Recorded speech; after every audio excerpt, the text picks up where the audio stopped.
Mesdames et messieurs, à nouveau, c'est avec joie que nous allons débuter une émission nouvelle. Ma grande joie, c'est de partager avec vous ce que vous verrez dans les prochaines minutes, juste après pour la prêche. Nous reviendrons pour pouvoir partager un peu plus avec vous. À bientôt. Que c'est bon que nous soyons ici dans la maison de Dieu, avec toute cette foule. Dieu a beaucoup béni et je pense qu'il va donner des forces pour que l'on continue à faire l'œuvre de Dieu. Mais je vous ai parlé ces jours-ci sur son bon message. Nous allons aux Romains, chapitre 12, verset 3. C'est tout à la fin de ce verset, il est écrit ainsi. Chacun selon la mesure de la foi que Dieu lui a donnée en partage. Je vous ai dit la chose suivante. C'est le rédacteur qui a dit que quand il était une masse informe, le Seigneur Dieu le connaissait déjà. Il s'est produit de même pour moi, c'est la même chose pour vous. Et donc, dès le début, dès notre commencement, bien au commencement même, Dieu savait déjà tout. Et Dieu a prévu que je sois comme je suis et que vous soyez comme vous êtes. Nous ne sommes pas ici par hasard, nous sommes le dessein de Dieu. Et il a vu le nombre de jours que nous passerions sur la terre, les tentations que nous subirions, et il a donné, il a concédé, cela ici c'est très clair, voyez cela, conforme la mesure de la foi que Dieu a répartie à chacun. Dieu a réparti une mesure de foi pour moi et pour vous. Et j'ai la certitude que cette mesure de foi est au-delà de notre nécessité. Parce que le calice de Dieu est un calice qui déborde. Et donc, ce que vous êtes en train de vivre aujourd'hui, Dieu le savait déjà et il vous a déjà donné la foi. Ah missionnaire, où est donc cette foi que je ne ressens pas, je ne la vois pas, je ne l'aperçois pas, pour que je puisse l'utiliser? La Bible dit que au Romains 10, 17, c'est une feuille avant, celle où vous êtes déjà. Que la foi est, ou soit vient par l'écoute, et en écoutant la parole de Dieu, cette foi est à votre disposition. Mais si vous ne créez pas l'habitude de écouter la bonne parole, de lire la Bible et de prêter attention, qui est l'acte d'écouter et de donner attention, qu'on appelle écouter la parole, ce qu'elle déclare pour vous, la foi ne viendra pas dans votre cœur à votre secours. Vous pouvez être très très religieux, ce genre de personne est très dévoué aux choses de la religion, de n'importe quelle religion, ça ne va pas vous aider. Mais quand vous laissez ces histoires de religion de côté et prenez la parole et vous écoutez la parole et vous êtes très attentif, vous obtenez alors la capacité pour que vous puissiez écouter Dieu et la foi est à votre disposition. Jacques, là nous sommes déjà à Jacques, est écrit la chose suivante, chapitre 2, au verset 14, cela nous l'avons déjà vu au culte précédent. Mes frères, à quoi servirait-il que quelqu'un dise avoir de la foi s'il n'a pas d'œuvre? La foi pourrait-elle le sauver? Non. Il a dit et ce qu'il déclare, c'est la vérité, parce que Dieu a réparti. Mais cette foi n'a pas été entraînée. Le résultat, elle ne va pas pouvoir le sauver. Ah, missionnaire, Dieu a utilisé David et il a été brillant comme le géant Goliath. On a déjà vu cela, oui. Mais avant que David ne soit contre le géant Goliath, Dieu a permis qu'un lion vienne et prenne une brebis de son troupeau. Il ne l'a pas permis. Il a couru après le lion, il a pris la brebis dans la gueule du lion. Même du chien, vous ne devez prendre une proie encore plus pour un lion. Le lion s'est jeté contre lui, il a tué le lion, encore enfant. Après, un ours a fait la même chose et a eu le même destin. Quand est arrivé ce grand gaillard de Philistin, David n'a pas tremblé. Non, il va chuter à terre de la même manière. Mais aujourd'hui, nous ne pratiquons pas. Et alors vient un problème sérieux vers nous. Nous n'avons pas les structures que nous devrions avoir pour résister et vaincre cette tentation, et nous sommes vaincus. Et donc la foi doit être toujours pratiquée pour qu'elle puisse croître et se développer. J'ai aussi parlé de Daniel. Mince, le prophète Daniel a été un homme qui a été jeté dans la fosse aux lions. Les lions ne lui ont pas fait de mal. Il a passé la nuit là, avec les lions, affamé. Et si affamé que plus tard les autres ont eu un autre destin terrible, Daniel non. Et pour que cela ne lui est pas arrivé, parce que Daniel a employé la foi. Et pourquoi Dieu lui a donné la foi? Parce que Daniel, très tôt, a commencé à pratiquer la parole et il ne s'est pas éloigné de Dieu. Il avait tout pour s'éloigner. Quand il a été conduit en captivité par Nabuchodonosor, il avait plus ou moins 15 ans d'âge. Il était encore un gamin. Arrivé à Babylone, qui était un grand empire, Babylone était un phénomène à l'époque.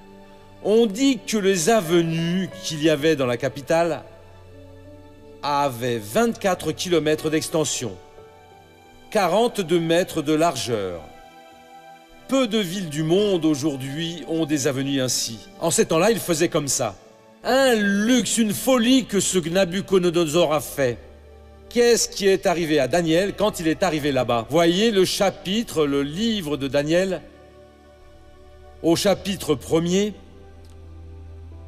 Au début, Daniel est déjà arrivé dans cet empire extrêmement puissant, un empire mondial. Il n'y avait personne qui pouvait rivaliser avec lui. Au chapitre 1er, au verset 8, on dit « Daniel décida de ne pas se souiller avec les mets du roi et le vin dont il buvait.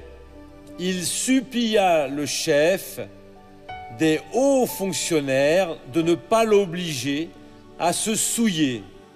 Il arrive alors à Babylone et est emmené. Nabuchodonosor a demandé qu'il choisisse la fine fleur de la jeunesse hébraïque que des jeunes gens très beaux et intelligents pour rester à servir au palais. Et lors d'un concours avec tous les jeunes qu'il y avait, Daniel et ses 3 amis Shadrach, Meshach et Abednego ont été choisis. Il agit ici en leader. Il a placé dans son cœur « Je ne vais pas me contaminer avec la nourriture du roi, je ne vais pas boire de son vin. » Du toupet? Non. Il a senti de Dieu que cette nourriture dérangerait son corps. Cette boisson dérangerait son cerveau. Il voulait se maintenir dans une forme physique où il pourrait le mieux servir Dieu. Vous êtes le serviteur de Dieu. Vous avez déjà pensé à votre apparence, à votre forme physique. Intéressez-vous. Vous avez déjà pensé une minute à ce que les personnes disent en vous regardant au sujet de votre vie financière. Intéressez-vous. De votre vie normale. Notre concept va dire si réellement Dieu est bon ou pas. Parce que je suis un serviteur de Dieu, et si mes sœurs disaient « Faites attention à ce missionnaire », et donc Dieu utilise celui qui n'est pas saint. Si les frères disaient « Ne faites pas d'affaires avec le missionnaire », il est beaucoup trop malin dans les affaires. Ça ne fait pas de bien. Mais il y a des gens qui ne s'examinent pas de cette manière.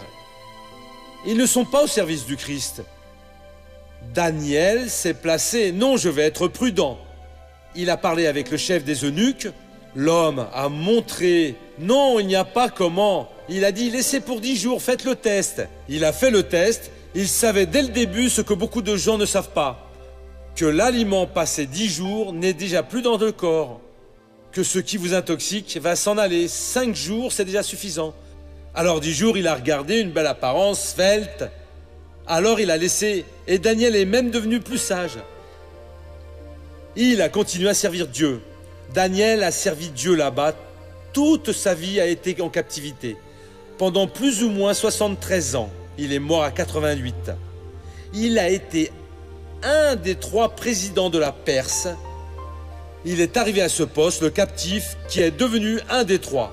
Daniel a servi dans le royaume de Nabuchodonosor, l'empire babylonien, de Syro l'empire assyrien et de Darius, l'empire perse. Il a été important dans ces trois empires. Mon frère, nous devons nous réveiller parce que Dieu ne marche pas en dormant, non. Dieu a besoin de nouveaux Daniel aujourd'hui. Des gens qui ne se contaminent pas. Il est là et dans un quelconque organe public avec la corruption. Ah mais c'est si facile, on peut acheter un appartement, une ferme. Je préfère habiter dans mon petit coin tout seul, mais être au service du Christ. Des gens qui vont donner un bon exemple. Nous sommes remplis de mauvais exemples par ici, et chaque jour plus, et sans compter ceux qui ne sont pas découverts. Mais Daniel, non, il s'est établi dans le cœur. Et donc pourquoi Dieu l'a protégé dans la fosse aux lions? Parce que la foi qu'il avait a fermé la gueule des lions affamés. Peut-être que la vôtre ne ferme pas celle d'un rat. Mais pourquoi ça n'arrive pas? Parce que vous ne vous entraînez pas. Vous avez une capacité. Dieu a concédé à chaque personne une certaine mesure de foi. Et ne dites pas « Ah, mais elle n'est pas suffisamment capable ». Non, vous n'êtes pas en train de développer. Jacques, alors, revenons à Jacques qui a dit « Mes frères, à quoi servirait-il que quelqu'un dise avoir de la foi s'il n'a pas d'œuvre? Qu'est-ce que cela vaut ?» Il faut produire, mon frère. Vous devez décider dans votre cœur, j'ai besoin de croître parce que je ne suis pas de seconde classe. Il faut que je surmonte ce genre de tentation, d'épreuves, d'infirmités, de problèmes. Il faut que je donne un bon témoignage. Dans le cas contraire, ça ne sert à rien. Vous dites, mais ça ne marche pas. La foi que vous avez est pour changer votre caractère. S'il n'est pas bon, il faut devenir un bon caractère. Si vous êtes un menteur ou un ragoteur, vous devez cesser ces choses-là, la foi vous change. Si vous êtes une personne de constitution fragile, vous êtes toujours malade. N'importe quel vent change la chose, n'importe quel aliment vous fait chuter. Il faut changer. Si vous êtes une personne qui vit seulement endettée, la Bible déclare à personne ne devez quelque chose. Vous devez passer vers le côté positif. Vous devez prospérer. Vous devez être une bénédiction. Vous êtes stupide à la maison, une brute, une idiote. Il faut devenir une personne amoureuse, une personne simple. La foi est faite pour vous changer. Ou alors vous allez répondre lors du grand jour devant le Seigneur. Daniel a été envoyé en captivité. C'était pas pour arriver révolté, tout juste 15 ans, commençant dans la vie et déjà esclave, captif là-bas à Babylone. Mais je ne vais pas me contaminer, Dieu va bien me relever. Il a interprété le rêve de ceci, et il a interprété celui de la vache, et c'est en interprétant le rêve de l'arbre, il a interprété cet autre rêve, ce qui était écrit sur le mur. Il a été 3e président de Perse, l'esclave qui était une autorité. Et vous allez rester toute votre vie du côté gauche, en dessous de la ligne, où vous allez vous relever et aller être une bénédiction. Ah, missionnaire, je suis ceci, je suis cela, je suis aussi... C'est rien. Vous êtes une personne à qui Dieu a donné la mesure de foi nécessaire pour que vous soyez une bénédiction. Mais vous vous compromettez avec le péché, avec le mensonge, avec ceci. Ne vous compromettez avec personne, il s'est décidé dans votre cœur. Je ne vais pas me contaminer, les autres peuvent. C'est l'exemple de Sadrach, Méchach, Abednego. Et ces hommes ont fait la différence là en captivité. Et nous pouvons faire la différence dans notre génération. Mais je suis tout en bas. C'est bien, car vous allez plus briller que si vous étiez déjà en haut. Tu vas montrer que réellement tu es de Dieu. Apprenez, soyez cette bénédiction au nom du Seigneur Jésus. Amen. Allons au feuilleton de la vie réelle.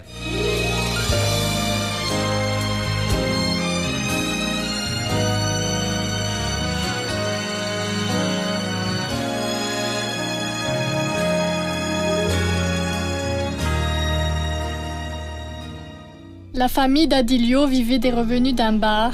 Ce commerce a été la porte d'entrée pour les vices quand Adilio avait à peine 10 ans. Pour aider mon père lors des petits matins et pour supporter les petits matins, alors j'ai fini par ouvrir ma première bière et c'est dissimulé buvant en cachette au-dessus du comptoir. C'est ainsi que j'ai commencé à boire de la bière. Mon père buvait, ma mère buvait, mes frères pratiquement tous les plus âgés étaient déjà en route pour suivre aussi ce chemin. Et donc j'ai pensé que tout cela était vraiment commun, que tout était normal. J'ai fini par être un miroir pour lui, voyez. Et comme frère plus petit, il cherchait à faire les mêmes choses que je faisais. Ainsi, j'avais une espèce d'influence dans sa vie à lui. Le vice de l'alcool gère des conflits de famille. Parce que mon père, lui, n'était pas d'accord pour que ma mère boive. Il n'aimait pas ça. Elle en était déjà arrivée au point où elle était en train de dépasser les limites, vous savez. C'est alors que je me suis approché d'elle et je lui ai demandé à nouveau pour qu'elle arrête cela. Elle n'a pas accepté. Elle a dit qu'elle n'allait pas cesser et elle allait continuer. C'est alors que mon père a décidé de se séparer. Et il est parti pour Sao Paulo. Et il a laissé ma mère là, au Maranhão, avec 5 enfants, pratiquement, presque abandonnée là-bas. Les parents d'Adilio se réconcilient et toute la famille va à Sao Paulo. Quand je suis arrivé ici, à Sao Paulo, je me souviens que j'ai vu mon frère en train de fumer et j'ai décidé d'allumer ma première cigarette en cachette. Et j'ai commencé à fumer des cigarettes. Quand nous sortions, ma mère me demandait de garder un œil sur lui. Et je disais que j'allais prendre soin de lui, faire attention à ce qu'il ferait, sauf que je participais avec lui. Vous voyez, je finissais par mentir à ma mère. Et donc, c'est à l'âge de 17 ans que j'ai commencé à prendre de la drogue. Alors, la première drogue que j'ai prise a été la cocaïne. Les parents d'Adilio ont commencé à fréquenter l'Église internationale de la grâce de Dieu. Ils abandonnent le vice de l'alcool et prient pour la libération de leurs enfants. Ils arrivaient éméchés et drogués, avec les yeux tout rouges. Et si je disais quelque chose que je vois, comme je voyais qu'ils allaient s'irriter, je m'arrêtais, je commençais à prier, à implorer. Et après, je parlais de la parole de Dieu. J'ai commencé à pratiquer la parole de Dieu. Et ils rentraient à la maison, éméchés, drogués, tous les deux. Et moi, je ne disais rien. Je ne me rapprochais pas d'eux pour réclamer de quelque chose contre eux. J'allais dans ma chambre, voyez, taper du pied par terre et me soulever contre le diable. Un jour, j'ai écrit un verset sur le mur, à côté de leur lit superposé. C'est Jean 8, 32.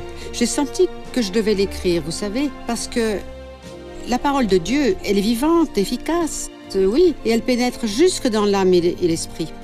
À ce moment-là, sur l'instant, j'étais prêt d'exploser. Et j'ai voulu me disputer avec ma mère qui a écrit ces paroles-là, ce verset entier sur le mur. Mais ces paroles, elles sont restées dans mon cœur. C'est alors que j'ai décidé de prendre la plus grande décision de ma vie et d'accepter Jésus-Christ de Nazareth. J'ai jamais oublié. Le premier livre que j'ai eu sous le nez, en face, qui m'a intéressé, qui m'a attiré mon attention, c'est le livre du missionnaire appelé, qui possède 12 volumes pour ce cours de foi.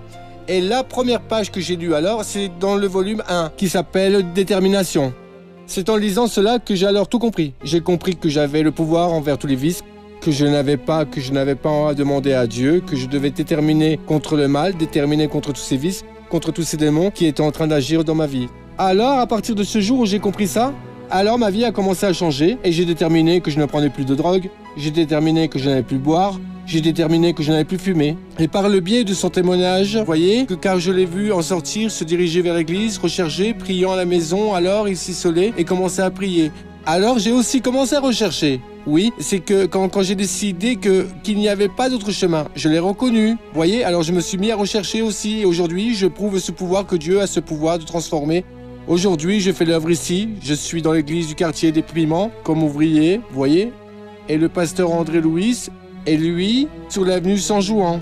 Voyez, aujourd'hui, je suis sincère pour dire à vous, je ne cesse pas. Je ne cesse, à aucun moment, aucune minute de ma vie, matin quand je me lève, quand je vais dormir, la première chose que je fais, je cesse de prier, de remercier Dieu pour ce que Dieu a fait dans leur vie. Et vous, les mères, qui avez des enfants là, qui sont en pleine destruction, ne perdez jamais la foi. Croyez au nom de Jésus. C'est Jésus. Le Seigneur est très bon. Ça veut dire que vous êtes irrité quand la mère a écrit « Vous connaîtrez la vérité et la vérité vous libérera ». J'ai été révolté, missionnaire, parce que j'arrivais éméché et c'était tôt le matin quand je m'allongeais et que je me tournais vers le côté du mur et je voyais cela écrit. J'ai voulu me lever, me disputer, mais après je me calmais. Mais la parole est entrée dans le cœur. Alors tout cela est resté marqué et toutes les fois, après cela, j'ai encore continué à sortir pour boire, je sortais pour la fête et je me souvenais de ce verset. Et parfois je sortais et il me semblait que j'étais déjà un chrétien. J'avais jamais fréquenté une église et je sortais en priant, mon Dieu, je veux connaître ta parole, protège-moi, dispose de tes gens tout autour de moi et que le diable soit interdit d'agir dans ma vie. Ça fait combien de temps que vous êtes libéré? Ça fait déjà 4 ans. 4 ans. 4 ans. Et votre frère est venu tout de suite après? Tout de suite après. En voyant après. l'exemple, laissez-moi parler avec le frère à présent. En voyant son exemple, vous avez commencé à rechercher aussi? Oui, je restais devant la maison, vous voyez, on faisait des fêtes. Alors je restais là, à observer l'église. Je commentais même, non, tout cela est une plaisanterie, c'est un feu de paille. Très vite, il va revenir vers nous. Sauf qu'il s'est produit le contraire. J'ai commencé à rechercher, en le voyant rechercher, et moi, aujourd'hui, je suis longtemps que libéré. vous êtes libéré? Ça va faire 2 ans. Et votre mère, qu'est-ce qu'elle dit de tout cela? Aujourd'hui, j'ai une vie missionnaire, une vie d'abondance en présence de Dieu. Je vis avec Jésus. Et toujours quand « Monsieur, vous avez prêché quelquefois. Ma sœur, vous devez vous vêtir de la parole. » Eh bien, à partir de ce jour-là, je me suis vêtue de la parole et du pouvoir de Dieu. Psaume 27. Le Seigneur est notre lumière, notre salut. De qui aurais-je peur? Je ne crains pas. Et en voyant votre fils aujourd'hui en présence de Dieu, toute la famille. C'est une félicité immense. Il n'y a pas... C'est incomparable. Merci de Seigneur vivre avec Jésus, Jésus. gloire à Dieu. Voyez mes frères, elle a dit cela, ce qui est nécessaire. Je parle, je répète, revêtissez-vous de la parole de Dieu. Vous ne servez pas Dieu tant que vous n'êtes pas en train de servir la parole. Vous ne recevez rien de Dieu tant que vous n'êtes pas établi sur la parole. Jésus, qui est la parole de Dieu, a dit « Je suis le chemin. Et personne ne vient au Père si ce n'est pas moi. Et le Père ne vient à personne si ce n'est pas la parole. Il n'y a pas le choix. » Vous êtes très religieux, qui est en train de faire, en terminant avec sa vie, vous avez donné votre jeunesse, le meilleur de vos années, pour une cause religieuse. Vous travaillez avec vos mains et elles sont pleines de corps. Cela ne vaut rien. Si vous n'étiez pas à dire, à faire ce que la parole de Dieu a déclaré à votre cœur, ce n'est pas ce que la religion a dit. Pas cette expérience religieuse de ce que quelqu'un vous a inculqué, vous a bien inculqué, ce n'est pas non plus ce que vous avez senti. Non, c'est Dieu qui m'a dit cela et je suis en train d'agir. Au moment où vous agissez avec la parole, vous êtes en train de manifester la justice de Dieu.